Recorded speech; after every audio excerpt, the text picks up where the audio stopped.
Hello everyone, आप सबका स्वागत है आपके अपने ही चैनल इंग्लिश हंटर पर। और आज का वीडियो है हिंदी से लेकर इंग्लिश तक की ट्रांसलेशन का, जिसमें आपके बहुत सारे कॉन्सेप्ट क्लियर होने वाले हैं और आप यहां से बहुत कुछ सीख कर जाने वाले हैं। तो वीडियो को बिल्कुल आखिरी तक देखिएगा। चलिए शुरू करते हैं। तो सबसे पहले सेंटेंस है आपके सामने, वह जहां भी हो उसे पकड़ कर ले आओ।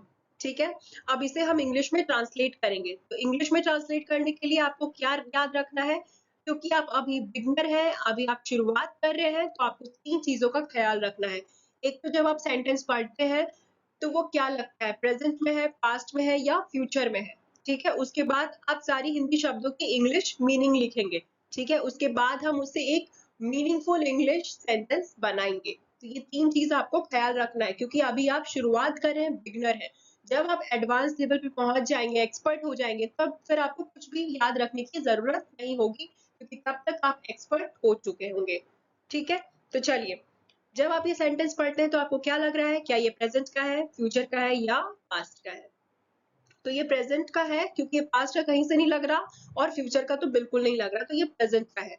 चलिए, ये तो पता चल गया। अब हम इससे क्या करेंगे, एक मीनिंगफुल सेंटेंस बनाएंगे, लेकिन इन सारी हिंदी शब्दों की पहले इंग्लिश मीनिंग लिख लेते हैं। ठीक है, तो चलिए शुरू करते हैं। वह, ही, लड़की के लिए वह क्या होता है, शी।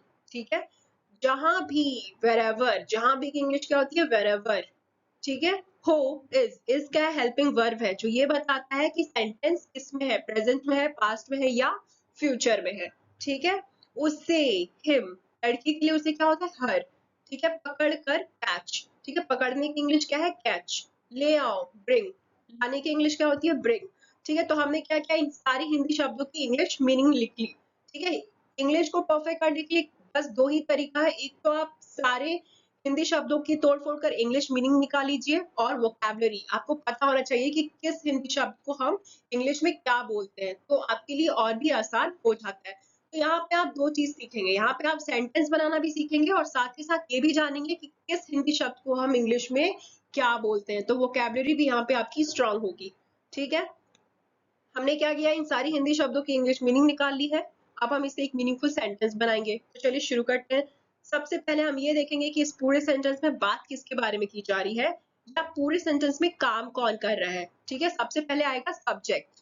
ठीक है, लेकिन एक चीज आप ये देखिए कि वो इसमें ऐसा कहा जा रहा है कि वो जहां भी हो, यहाँ पे कोई लिमिट नहीं है कि वो सिर्फ उसको यहाँ तक ढूंढना है या इस गली तक ढूंढना है, ऐसा कुछ नहीं है। ऐसा कहा गया है कि ये जहां भी हो, जहां भी मतलब एक तरह से एक्स्ट्रा इन्फॉर्मेशन दिया गया है कि वो कहीं भी है, चाहे वो आकाश में है, चाहे वो उसके घर में है, चाहे वो अपने ऑफिस में है, चाहे वो कीचड़ में है या कुआं में है, कहीं भी है, उसे तुम पकड़ कर ले आओ। तो यहाँ कोई लिमिट नहीं है, तो ये जहां भी क्या है, एक तरह से एक्स्ट्रा इन्फॉर्मेशन दिया गया है कि वो कहीं भी है, आप उसे पकड़ कर ले आइए। हमें कोई फर्क नहीं पड़ता कि वो कहाँ है, बस वो जहां भी है, वो अगर मिल गया है तो आप उसे पकड़ लीजिए।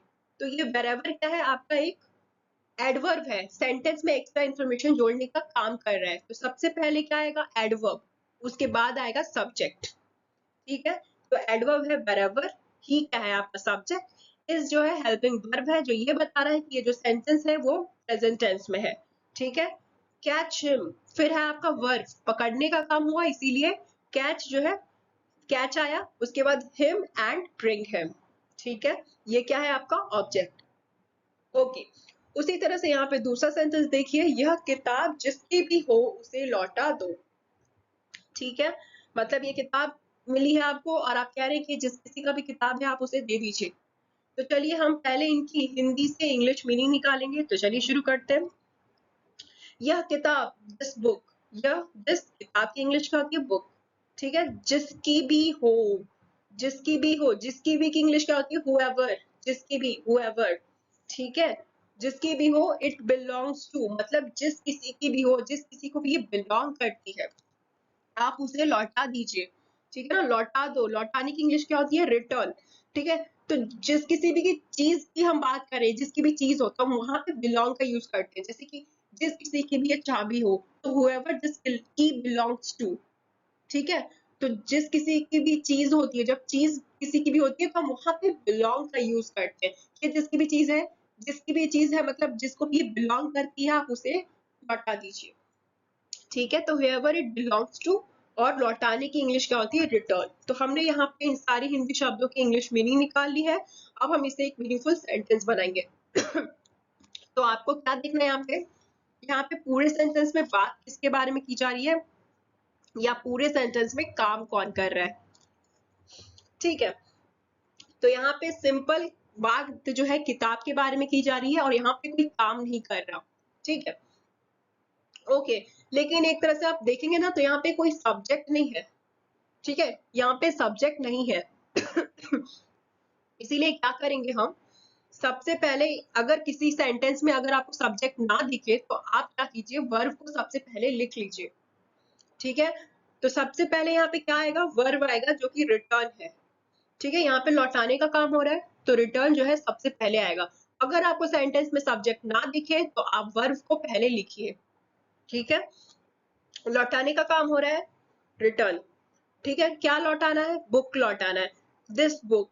ठीक है, उसके बाद आपका ऑब्जेक्ट आएगा to whoever it belongs to. Okay, ठीक है। दरवाजे के पीछे कौन है, मतलब एक प्रेजेंट है और क्वेश्चन पूछा गया। चलिए हम इनकी इंग्लिश मीनिंग निकालेंगे। दरवाजा, डोर। ठीक है, के पीछे, बिहाइंड। पीछे की इंग्लिश क्या होती है, बिहाइंड। कौन, हु, कौन है, हु इज। ठीक है, तो इससे क्या पता चल रहा है कि ये सेंटेंस जो है प्रेजेंट में है। ठीक है, और क्वेश्चन पूछा जा रहा है। तो जब भी आपसे क्वेश्चन पूछा जाता है, क्वेश्चन अगर किसी सेंटेंस में है तो जो क्वेश्चन वाला पार्ट है वो सबसे पहले आएगा। ठीक है, तो यहाँ पे कौन क्या है, आपका क्वेश्चन है, मतलब पूछा गया है कि किसकी, मतलब ये दरवाजे के पीछे कौन है, कौन। तो कौन क्या है, क्वेश्चन है, तो क्वेश्चन सबसे पहले आएगा। अगर यहाँ पे सब्जेक्ट होता तो हम सब्जेक्ट के भी पहले क्वेश्चन लिखते कि अगर क्वेश्चन पूछा गया है किसी सेंटेंस में तो क्वेश्चन वाला पार्ट हमेशा हमेशा पहले आएगा, उसके बाद आएगा आपका सब्जेक्ट। तो कौन, ठीक है, हु। ठीक है, इज क्या है, हेल्पिंग वर्ब है, मतलब ये बता रहा है कि ये जो सेंटेंस है वो प्रेजेंट में है। हु इज बिहाइंड, ठीक है, बिहाइंड द डोर। ठीक है, उसके बाद आपका ऑब्जेक्ट। उसी तरह से कुछ और सेंटेंसेस को देख लेते हैं। जैसे ही तुमने उसको याद किया, ठीक है, वह बिल्कुल तुम्हारे सामने आ गया। मतलब एक तरह से पास्ट की बात है कि तुमने उसको याद किया और देखो वो तुम्हारे सामने आ गया। ठीक है, चलिए अब हम इनकी इंग्लिश मीनिंग निकालेंगे। जैसे ही, जैसे कि ही इंग्लिश क्या होती है, एज सून एज। ठीक है, एज सून एज। तुमने, यू, तुमने यू। ठीक है, उसको याद किया, उसको याद किया, रिमेम्बर्ड हिम। अगर लड़की के लिए उसको होता तो क्या करते हैं, रिमेम्बर्ड हर। ठीक है, उसको याद किया, रिमेम्बर्ड हिम।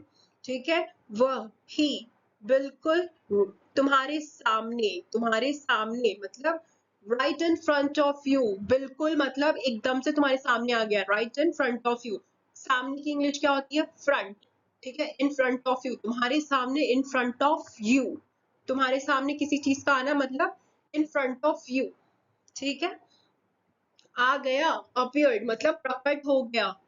तो आ गया मतलब एक तरह से प्रकट हो गया ना, यहाँ पे बात मतलब एक तो तुम याद करी वो सामने आ गया मतलब प्रकट हो गया, तो प्रकट की इंग्लिश क्या होती है, अपीयर्ड। ठीक है, अब हमने क्या किया, इन सारी हिंदी शब्दों की इंग्लिश मीनिंग निकाल ली है। अब हम इसे एक मीनिंगफुल सेंटेंस बनाएंगे। कैसे करेंगे, अगर आप ध्यान से देखेंगे तो ये लाइन में जो है ना दो वाक्य हैं। ठीक है, कैसे, जैसे ही तुमने उसको याद किया, पहला, वो बिल्कुल तुम्हारे सामने आ गया। तो यहाँ पे दो सब्जेक्ट है। ठीक है, एक तो तुमने, यहाँ पे तुमने उसको याद किया और वह जो है बिल्कुल तुम्हारे सामने आ गया, तो वह भी एक सब्जेक्ट है। ठीक है, तो चलिए शुरू करते हैं। जैसे ही मतलब जैसे ही कि एक तरह से एक्स्ट्रा इंफॉर्मेशन ऐड किया गया है, एडवर्ब। तुमने उसको जैसे ही याद किया, वैसे तो तुम उसको याद कर रहे हो लेकिन जैसे ही, जैसे ही क्या हो गया, एडवर्ब है। तो जैसे ही याद किया तो वो क्या है, एडवर्ब है, सेंटेंस में एक्स्ट्रा इंफॉर्मेशन जोड़ने का काम हुआ। तो सबसे पहले क्या आएगा, एज सून एज। ठीक है, उसके बाद सब्जेक्ट, यू रिमेम्बर्ड। ठीक है, सब्जेक्ट क्या है, यू, रिमेम्बर्ड, रिमेम्बर्ड हिम। यहाँ पे याद होने का काम किया जा रहा है, तो रिमेम्बर क्या है, आपका वर्ब है, क्रिया। ठीक है, रिमेम्बर्ड हिम, उसके पास दूसरा सब्जेक्ट। ठीक है, वह, ही। ठीक है, ही अपीयर्ड। ठीक है, यहाँ पे आने का काम हुआ, तो अपीयर क्या है, verb. He appeared in front of you. ठीक है, पास्ट की चीजें हैं इसीलिए अपीयर के सामने ईडी का यूज किया है। अगर प्रेजेंट में होता तो हम सिर्फ अपीयर लिखते। ठीक है, जब भी मैं तुम्हारा नाम लेती हूँ तो वो एकदम डर जाता है। ठीक है, एक तरह से प्रेजेंट है, पास्ट का तो बिल्कुल नहीं लग रहा और फ्यूचर का बिल्कुल नहीं लग रहा। चलिए हम इनकी इंग्लिश मीनिंग निकालते हैं। जब भी whenever, ठीक है, जब भी की इंग्लिश क्या होती है, whenever। ठीक है, मैं आई, ठीक है, तुम्हारा नाम लेती हूँ, टेक योर नेम, ठीक है, लेती हूँ टेक, ठीक है, योर नेम तुम्हारा, योर नाम नेम, ठीक है, योर नेम। ठीक है, तो की इंग्लिश क्या होती है, देन। लेकिन अगर आप चाहे तो ऐड कर सकते हैं, नहीं चाहे तो नहीं ऐड कीजिए, इतना इसमें कोई फर्क नहीं होगा। ठीक है, वह ही, ठीक है, एकदम कंप्लीटली डर जाता है। डर की इंग्लिश क्या होती है, स्केयर, स्केयर। और यहाँ पे पास्ट की बात हो रही है तो इसीलिए हमने यहाँ पे ईडी का यूज किया है। ठीक है, डर जाता है, जाता है मतलब गेट्स, ठीक है, मिल जाता है मतलब गेट्स, जाता है, मिलता है। अगर ऐसा कुछ सेंटेंस में दिखता है तो हम वहां पे जो है अक्सर गेट्स का ही यूज करते हैं। ठीक है, तो गेट्स। अब हमने क्या किया, इन सारी हिंदी शब्दों की इंग्लिश मीनिंग निकाल ली है। अब हम इसे एक मीनिंगफुल हिंदी इंग्लिश सेंटेंस बनाएंगे। तो चलिए शुरू करते हैं। यहाँ पे एक तरह से इंफॉर्मेशन एक्स्ट्रा जोड़ा गया है, whenever मतलब जब भी क्या है, एक तरह से एक्स्ट्रा इंफॉर्मेशन है कि मैं जब भी तुम्हारा नाम लेती हूँ वो डर जाता है। तो जब भी क्या है, एडवर्ब है, क्रिया विशेषण है, तो वो सबसे पहले आएगा। ठीक है, जब भी मैं तुम्हारा नाम लेती हूँ, मैं मतलब मैं जो है यहाँ पे बोलने का काम कर रही है, तो मैं क्या है, सब्जेक्ट है। तो wherever आई, फिर आएगा वर्ब टेक, ठीक है ना, टेक, लेने का काम हो रहा है, टेक योर नेम। ठीक है, उसके बाद यहाँ पे दूसरा वाला ही, यहाँ पे दूसरा सब्जेक्ट क्या है, ही। ठीक है, यहाँ भी अगर आप देखेंगे ना तो इस पूरे लाइन में दो सेंटेंस है। जब भी मैं तुम्हारा नाम लेती हूँ वो एकदम डर जाता है, पहला सेंटेंस, दूसरा सेंटेंस। ठीक है, तो वो क्या है, यहाँ पे सब्जेक्ट। ठीक है, डरने का काम हो रहा है, डर जाता है, गेट्स, ठीक है ना, गेट्स कंप्लीटली स्कैर्ड। ठीक है, गेट्स क्या है, हेल्पिंग वर्ब, कंप्लीटली स्कैर्ड। ठीक है, मुझे लगता है उसे किसी से प्यार हो गया है। ठीक है, मुझे लग रहा है कि वो उसको जो है ना किसी से प्यार हो गया है। तो चलिए हम इनकी इंग्लिश मीनिंग निकालते हैं। मुझे लगता है, प्रेजेंट में है, आई थिंक। मुझे लगता है कि इंग्लिश क्या होती है, आई थिंक। ठीक है, जब भी मुझे सबसे पहले हो, सब्जेक्ट की जगह पर हो, तो हमेशा आई का इस्तेमाल होगा, मी नहीं यूज करेंगे। मी का यूज कब होता है, जब मुझे जो है कहीं बीच में होता है या लास्ट में होता। ठीक है, सब्जेक्ट की जगह पर है इसीलिए यहाँ पे हमने आई यूज किया है, मी नहीं यूज किया। ठीक है, कंफ्यूज होने की जरूरत नहीं है। मुझे लगता है, आई थिंक, ठीक है, उसे, ही, लड़की के लिए उसे क्या होता है, शी। ठीक है, किसी से प्यार, लव विद समवन। ठीक है, किसी से, समवन। ठीक है, किसी से, समवन विद। ठीक है, तो किसी से प्यार, लव विद समवन हो गया है, हैज फॉलन मतलब पड़ गया है। ठीक है ना, किसी के प्यार में पड़ जाना, तो उसमें क्या कहते हैं हम, फॉलन। ठीक है ना, फॉलन। चलिए हमने क्या किया, इन सारी हिंदी शब्द की इंग्लिश मीनिंग निकाल ली है। अब हम इसे एक मीनिंगफुल सेंटेंस बनाएंगे। तो चलिए शुरू करते हैं। मुझे लगता है, ठीक है ना, सबसे पहले यहाँ पे देखिए, मुझे लगता है पहला, ठीक है, दूसरा सेंटेंस, उसे किसी से प्यार हो गया है, ये दो सेंटेंस है। तो मुझे लगता है, तो यहाँ पे मतलब आप बताने का काम कर रहे हैं कि मुझे लग रहा है। तो सबसे पहले क्या आएगा, आई थिंक, फिर आएगा यहाँ का दूसरा सब्जेक्ट, ही। ठीक है ना, उसके बारे में बात कर रहे हैं ना हम कि उसको प्यार हो गया है, तो ही क्या है, उसे क्या है, सब्जेक्ट। ठीक है, हैज क्या, हेल्पिंग वर्ब। ठीक है, has fallen in love with someone। ठीक है, यहाँ पे प्यार में पड़ने का काम हुआ है, तो fallen क्या है, आपका वर्ब। ठीक है, fallen in love with someone। ठीक है, चलिए उसी तरह से यहाँ पर देखिए, हमें खाते समय ज्यादा नहीं बोलना चाहिए। ठीक है, हमें खाते समय ज्यादा बोलना नहीं चाहिए। ठीक है, हमें वाकई में खाते समय ज्यादा नहीं बोलना चाहिए। ठीक है, ये सिर्फ एक सेंटेंस नहीं है, हमारे लिए एडवाइस भी है। ठीक है, चलिए हम शुरू करते हैं। हमें मतलब वी, हम की इंग्लिश क्या होती है, सबको पता है, वी होता है। ठीक है, खाते समय जब हम कुछ कर रहे हैं ना, तो हमेशा वाइल का यूज करते हैं, वाइल। ठीक है ना, कुछ कर रहे हैं, मैं ये कर रही हूँ। जब भी हम साथ साथ करते हैं कुछ, ठीक है ना, जैसे कि मैं पढ़ रही हूँ, मैं खाते खाते पढ़ रही हूँ, ठीक है, तो इसकी इंग्लिश क्या होगी? I am studying while eating. ठीक है, मैं खाना भी खा रही हूँ और पढ़ाई का भी काम कर रही हूँ। तो जब दो चीजें एक साथ होती है तो वहां पर हम यूज क्या करते हैं? व्हाइल का यूज करते हैं। ठीक है, तो क्या कहा गया है? मैं खाते समय ज्यादा बोलना नहीं चाहिए। तो जब हम खा रहे होते हैं, खाते समय खाना खा रहे हैं, तो उस वक्त हमको बोलना नहीं है। जब हम खाते समय while eating, ठीक है, ठीक है, स्पीक, ज्यादा बोलना है, स्पीक मच। ज्यादा की इंग्लिश क्या होती है? मच। बोलना, स्पीक नहीं चाहिए, शुड नॉट। ओके, अब क्या किया जाए? हम इनसे एक इंग्लिश मीनिंग निकालेंगे। तो यहाँ पर देखिए, सेंटेंस में बात किसके बारे में की जा रही है? यहाँ पर हमें के बारे में बात हो रही है। एक तरह से एडवाइस है कि हमें जो है ना, खाते समय ज्यादा नहीं बोलना चाहिए। तो हम ये क्या है? हम क्या है? वी क्या है? सब्जेक्ट है। वी, हेल्पिंग वर्ब आएगा शुड नॉट, ठीक है ना, helping verb should not. Speak, बोलने का काम नहीं करना चाहिए, तो स्पीक क्या है? आपका वर्ब है। मच व्हाइल ईटिंग, ठीक है, इसे रस्सी से बांध दो, ठीक है, इसे रस्सी से बांध दो। चलिए, एक तरह से प्रेजेंट है, पास्ट का बिल्कुल नहीं लग रहा और फ्यूचर का तो बिल्कुल नहीं है। इसे रस्सी से बांध दो, इसे इट, ठीक है, रस्सी से विद अ रोप, ठीक है, बांध दो, टाई। बांधने की इंग्लिश क्या होती है? टाई, ठीक है। चलिए, अब हम इसे क्या करेंगे? एक मीनिंगफुल इंग्लिश सेंटेंस बनाएंगे।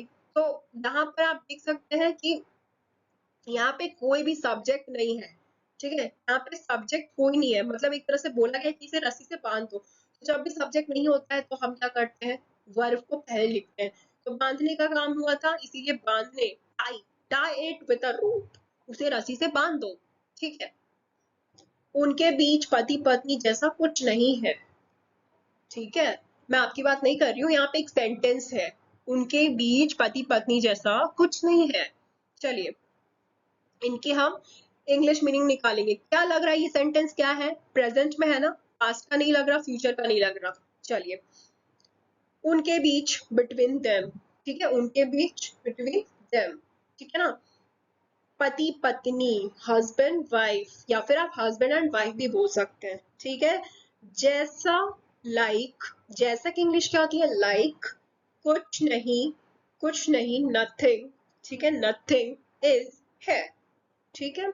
चलिए, अब हम क्या करेंगे? इन सारी शब्दों की इंग्लिश हमने निकाली है, अब हम इसे एक सेंटेंस बनाएंगे, ठीक है। लेकिन आप यहाँ पे देख सकते हैं कि यहाँ पे सब्जेक्ट नहीं है। यहाँ पर हम बात करें कि उनके बीच, उनके बारे में बात करें, उनके बारे में कि उन दोनों के बीच में पति पत्नी जैसा कुछ नहीं है। तो लेकिन यहाँ पर जब हमने सेंटेंस फ्रेम किया है, उनके बीच, बिटवीन देम, और देम जो है कभी सब्जेक्ट नहीं होता, ये हमेशा ऑब्जेक्ट होता है, ठीक है। तो यहाँ पे बेसिकली देखा जाए तो यहाँ पे कोई भी सब्जेक्ट नहीं है, ठीक है। तो जब सब्जेक्ट नहीं होता है तो हम क्या करते हैं? डमी सब्जेक्ट का यूज करते हैं। डमी सब्जेक्ट, डमी सब्जेक्ट सिर्फ दो होते हैं, या तो वो इट होता है या फिर देयर होता है, ठीक है। तो चलिए, ठीक है, देयर इज, ठीक है ना, देयर इज, अगर हम इट इज लिखेंगे, इट इज नथिंग, तो कोई सेंटेंस नहीं बनेगा। लेकिन हमें एक मीनिंगफुल सेंटेंस बनाना है, इसीलिए हमने देयर का इस्तेमाल किया, ठीक है।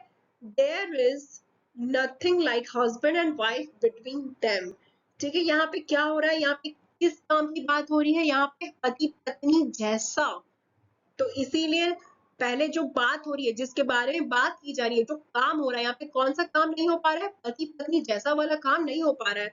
तो जब सब्जेक्ट बीच में ना रहे तो हम क्या करेंगे? सबसे पहले वर्ब को लेकर आ जाएंगे। Nothing like husband and wife between them, उन लोगों के बीच में हस्बैंड वाइफ जैसा कुछ नहीं है, ठीक है। फिर आप देखिए कि ये सेंटेंस जो है प्रेजेंट में है। तो प्रेजेंट में अगर डमी सब्जेक्ट की जरूरत है और वो सब्जेक्ट जो है प्रेजेंट में है, तो हम क्या करेंगे?